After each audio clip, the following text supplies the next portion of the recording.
নমস্কার বন্ধুরা, এই কাঠের দরজাটি ক্রিম কালারের করা আছে। আমি পুনরায় আবার রং করব, একই কালারেরই করব।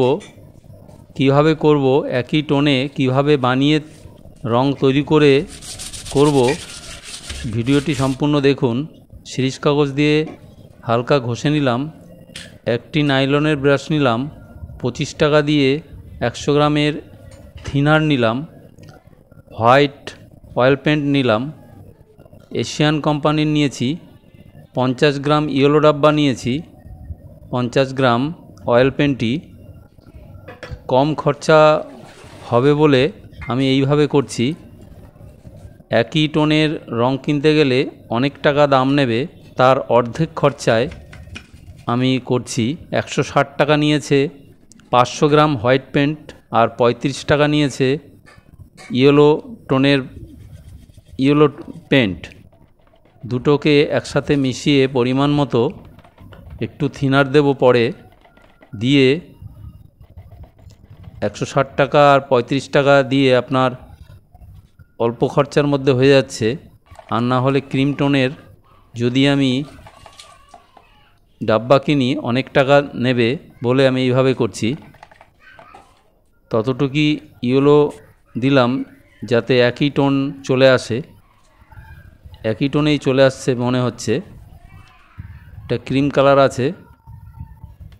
এবার একটু থিনার দিচ্ছি, ব্রাশ চলবে বলে। মাঝে মধ্যেই ব্রাশ শক্ত হয়ে গেলে দিতে হয়, শুধু ব্রাশেই চলার জন্যই দিলাম। আমি রং করছি। বন্ধুরা, আমার চ্যানেলে নানা মূর্তি তৈরি এবং ঘর সাজানোর নানা আইটেম তৈরির সম্পূর্ণ ভিডিও আছে, দেখবেন। চ্যানেলকে ভালো লাগলে সাবস্ক্রাইব করবেন। এটা কম খরচা হবে বলে আমি দেখাচ্ছি কিভাবে রং তাড়াতাড়ি সম্পূর্ণ করা যায়। দেখুন,